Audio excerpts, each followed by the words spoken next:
नए साल, नया उत्साह और ये सफ़रनामा पटना का। इस सफ़रनामा पटना के सेगमेंट में मैं रश्मि, नमस्कार और आप देख रहे हैं न्यूज़ फॉर टुडे। आज हम मौजूद हैं पटना के इस ऐतिहासिक गांधी मैदान में। अगर आप बिहार से हैं या स्पेशली पटना से, तो आप इस मैदान से भली भांति परिचित होंगे। यहाँ के गुजरते सड़कों, यहाँ स्वयं आकर यहाँ के मैदान के बारे में बहुत कुछ आपने सुना या जाना भी होगा। लेकिन आज के इस वीडियो में हम आपको कुछ रोचक तथ्यों से परिचित कराएंगे।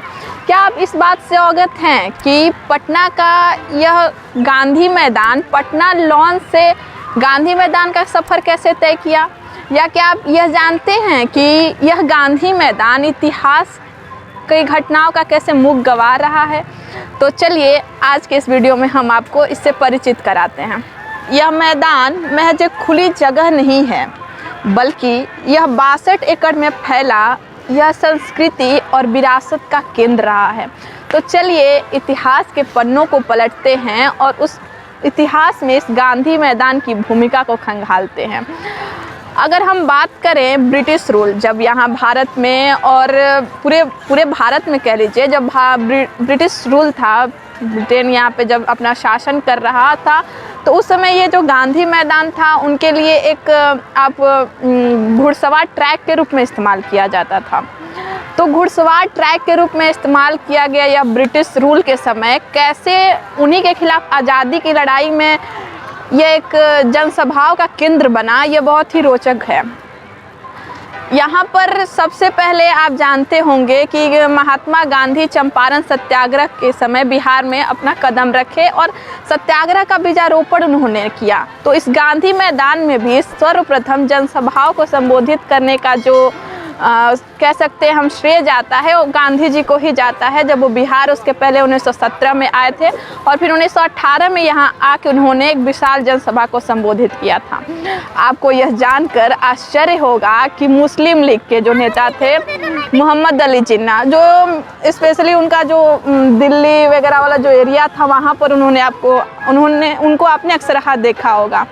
लेकिन क्या आप ये जानते हैं कि मोहम्मद अली जिन्ना मुस्लिम लीग के एक बड़े नेता गांधी मैदान में 1938 में आकर कांग्रेस के खिलाफ एक बहुत बड़ा मोर्चा खोले थे। अब हम आते हैं एक महान क्रांतिकारियों में से एक, सुभाष चंद्र बोस का नाम कौन नहीं जानता। बोस का नाम ही काफ़ी है। सुभाष चंद्र बोस, पूरा नाम उनका बोलने की आवश्यकता ही नहीं है, बोस नाम ही काफ़ी है उस महान क्रांतिकारी के लिए। तो सुभाष चंद्र बोस, जब उनका फॉरवर्ड ब्लॉक था तो उसके लिए उन्होंने जो अपनी आंदोलन की जो अगुवाई की थी सन 1939 में यही गांधी मैदान से की थी। तो अब तो आपको इस बात का अंदाज़ा लग गया होगा कि यह मैदान एक महज खुली जगह नहीं है, यह किस तरह इतिहास की मुख्य घटनाओं का गवाह रहा है। जो पंक्ति मैंने स्टार्टिंग में बोली थी, अब उसी पर आते हैं। अब हम बात करें अगर आज़ादी के समय की ही, तो जो हमारे भारत के प्रथम राष्ट्रपति थे राजेंद्र प्रसाद, हालांकि उनका तो जन्मभूमि ही बिहार रहा है, उन्होंने भी यहाँ आकर जनसभा को संबोधित किया। उनके साथ जवाहरलाल नेहरू, राम मनोहर लोहिया जैसे बड़े बड़े नेताओं का केंद्र जो रहा है रैलियों का, उसका गवाह बना है यह गांधी मैदान। तो अभी तक हमने आपको यह बताया कि आज़ादी के समय यह गांधी मैदान कैसे रैलियों का गवाह बना, बड़े बड़े दिग्गज नेताओं का। अब हम बात करेंगे आज़ादी के कुछ वर्ष बाद, चलते हैं जयप्रकाश नारायण 1974। अभी के जो वर्तमान में जितने भी नेता हैं, चाहे वो सुशील मोदी हो, लालू यादव हो या नीतीश कुमार को, उन सभी को नेता बनाने में जो सबसे बड़ी आंदोलन की भूमिका रही, तो वह है बिहार में 1974 में शुरू हुआ कांग्रेस के खिलाफ जयप्रकाश नारायण द्वारा आंदोलन। उसकी भी शुरुआत इसी गांधी मैदान से ही हुई थी। तो अब अभी तक आपने देखा कि किस तरह आंदोलनों का केंद्र रहा यह मैदान। अब हम आते हैं सबसे महत्वपूर्ण बिंदु, जो हम आपको शुरू में ही बताया था कि पटना लॉन या बांकीपुर मैदान से गांधी मैदान तक का सफ़र कैसे तय हुआ। तो यह घटना है लगभग वर्ष 1948 की, जब महात्मा गांधी जी का निधन हो जाता है, उनकी हत्या कर दी जाती है। तब एक आपने सोचा भी नहीं होगा कि मुजफ्फरपुर के एक नॉर्मल स्कूल शिक्षक ने इसके लिए अधिकारियों को पत्र लिखकर अनुरोध किया कि जो बांकीपुर मैदान है या पटना लॉन है उसको आप गांधी जी के नाम पर रखिए। तो उस शिक्षक के जो भी अनुरोध थे उसको अधिकारियों ने स्वीकार कर लिया, और जो हमारी आज़ादी की पहली वर्षगांठ मनाई गई उस समय इसी मैदान से इसका नाम पटना लॉन या बांकीपुर मैदान से गांधी मैदान रख दिया गया। अभी तक एक और हम इसमें बहुत ही रोचक घटना को जोड़ेंगे कि एक समय की बात है, सन लगभग 2004 की, जब हमारे भारत के उप प्रधानमंत्री लाल कृष्ण आडवाणी हुआ करते थे। उस समय इस मैदान ने काफ़ी सुर्खियाँ बटोरी थी, इस मैदान ने ही नहीं पूरे बिहार ने। यह घटना है कि उस समय चुनाव का माहौल था। चुनाव आयोग के द्वारा यह नोटिस दिया गया था कि रात के 10 बजे के बाद कोई भी चुनावी रैली को संबोधित नहीं करेगा। उस समय पटना के जो डीएम थे वो थे गौतम गोस्वामी। उन्होंने लाल कृष्ण आडवाणी जब माइक से बोल रहे थे और जो घड़ी में 10 बजा, उन्होंने जाकर उप प्रधानमंत्री लाल कृष्ण आडवाणी को माइक रोक कर कहा योर टाइम इज़ ओवर। तो ये बहुत ही एक बिहार को और इस मैदान को सुर्खियों में लाने वाली बहुत महत्वपूर्ण घटना थी। यहाँ तक कि मैगजीन के कवर पेज पर भी गौतम गोस्वामी जी का फ़ोटो छपा था। हालांकि अभी वो हमारे दुनिया में नहीं है, लेकिन यह घटना उन्होंने काफ़ी, और इसके बाद यह कहा गया कि अधिकारियों को इस तरह से होना चाहिए, मतलब उनका एग्जाम्पल लोगों के सामने एक उदाहरण पेश किए थे। हाँ, तो अब हम आ गए हैं, जैसा कि आप पीछे देख रहे हैं, इस गांधी मैदान में जो गांधी जी की जो प्रतिमा है। अगर इस प्रतिमा की हम बात करें तो कहा जाता है कि इस गांधी मैदान ने महात्मा गांधी को बापू बना दिया। वहाँ आप देख भी सकते हैं, वहाँ पे बापू नाम जो अंकित भी है। तो अगर बात करें हम इस मूर्ति की, तो इस मूर्ति को बनाने में बिहार सरकार ने कुल 35 करोड़ रुपए खर्च किए थे। 2013 में इस मूर्ति का अनावरण माननीय मुख्यमंत्री नीतीश कुमार जी के द्वारा हुआ था। ये गांधी जी को जो मूर्ति है वो लगभग 72 फीट ऊंची है, और अब हम आपको इसको थोड़ा करीब से दिखाएंगे कि किस तरह जो जितने भी आंदोलन हुए हैं उनको कितनी बारीकी से इस पे उकेरा गया है। तो चलिए आइए हम देखते हैं। तो हमने आपको गांधी जी के स्टैचू को दिखाया। इस स्टैचू के चारों ओर जितनी भी गांधी जी के द्वारा महत्वपूर्ण आंदोलन कहिए या सत्याग्रह कहिए जो शुरू हुआ था, उसको बहुत ही बारीकी ढंग से उकेरा गया है। आप पीछे देख सकते हैं चंपारण सत्याग्रह। सत्याग्रह का जो बीजारोपण है वो बिहार में या भारत की भूमि पर सर्वप्रथम गांधी जी के द्वारा हुआ। यह चंपारण सत्याग्रह 1917 में हुआ था, जब गांधी जी ब्रिटेन से भारत लौटे थे। इस चंपारण सत्याग्रह की एक बहुत ही अलग घटना है जो मेनली आप बहुत कम देखने को मिलती है, वो मैं आपको यहाँ पे उसका जिक्र कर देना चाहती हूँ। जब हम चंपारण सत्याग्रह पर बात कर रहे हैं तो कहा जाता है कि चंपारण सत्याग्रह, ये जो घटना मैं आपको बताने वाली हूँ, इसके साक्षी स्वयं राजेंद्र प्रसाद भी रहे थे। जब चंपारण सत्याग्रह को अंग्रेज़ों ने देखा तो काफ़ी उनमें खौफ आ गया था कि एक ब्रिटेन से आया नॉर्मल सा इंसान कैसे हमारे इतना एक आंदोलन को इतने ज़्यादा बड़े स्तर पर ले जा सकता है। तो बत्तख मियाँ एक थे वहीं चंपारण के, उनको एक भोज में सभी को आमंत्रित किया गया था, और उसमें बत्तख मियाँ से यह कहा गया अंग्रेज़ों द्वारा कि तुम गांधी जी को जहर मिला हुआ दूध दे दो। बत्तख मियाँ भला हालांकि इसके लिए तैयार ना हुआ, लेकिन उस पर काफ़ी प्रेशर डाला गया अंग्रेज़ों द्वारा उसके परिवार को लेकर। तब जैसे जैसे अपना कुछ हुआ और बत्तख मियाँ इसके लिए तैयार हो गए। जब बत्तख मियाँ द्वारा गांधी जी के सामने वो दूध रखा गया, और जो वो दूध पीने के लिए गांधी जी अपने हाथ में ग्लास उठाए, बत्तख मियाँ से रहा नहीं गया, भले ही उस पर कितना ही प्रेशर क्यों ना हो, और उसने वो दूध वहाँ से उनके हाथों से छीनकर फेंक दिया।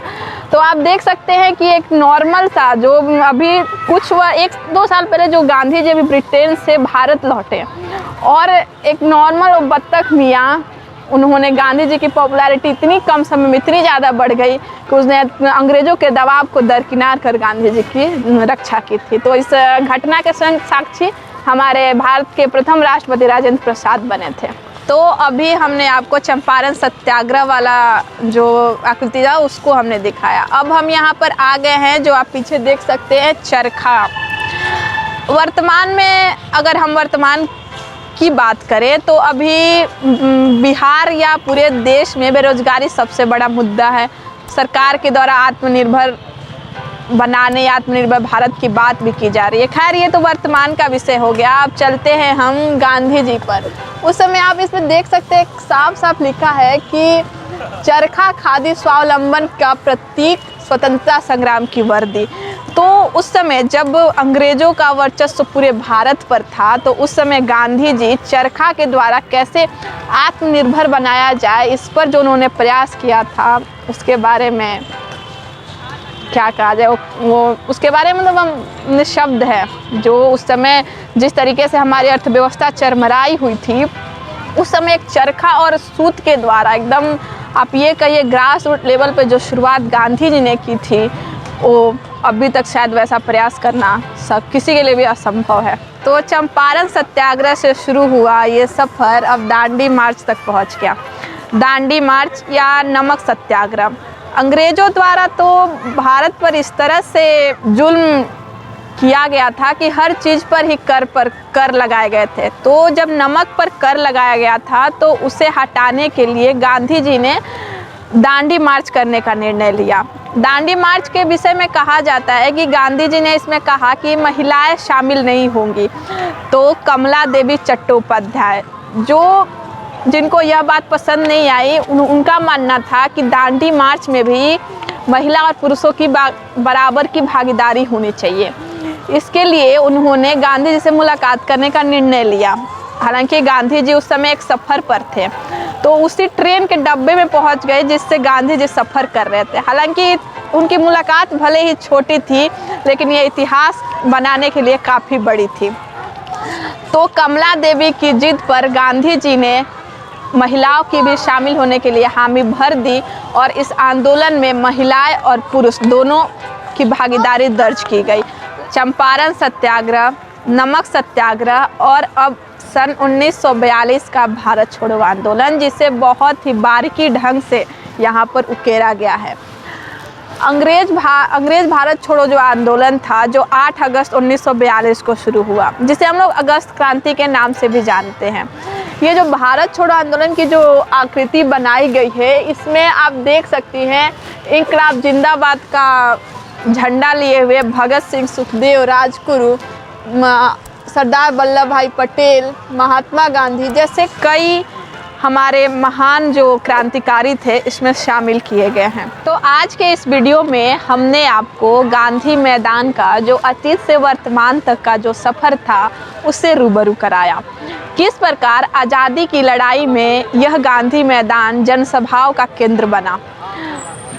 अतीत में ही नहीं, वर्तमान में भी राजनेताओं की रैलियों का सबसे बड़ा केंद्र गांधी मैदान है। लोकसभा चुनाव हो या बिहार का विधानसभा चुनाव, अधिकांश रैलियों का जो बिगुल यहीं से फूंका जाता है। यह तो रहा इसका राजनीतिक जीवन। राजनीति से धर्म तक का भी सफ़र यह गांधी मैदान बेशक तय करता है। दशहरा के समय रामलीला का आयोजन इस गांधी मैदान में किया जाता है और दैनिक जीवन में आप देख सकते हैं किस प्रकार बच्चे से लेकर बूढ़े तक यहाँ पर रोजाना आते रहते हैं। तो कैसा लगा आपको यह गांधी मैदान का सफ़र? और अगले सफ़रनामा में आप पटना के किस क्षेत्र से रूबरू होना चाहते हैं, कमेंट बॉक्स में ज़रूर बताइएगा, क्योंकि हमारा ये सेगमेंट ही है सफ़रनामा पटना का। धन्यवाद।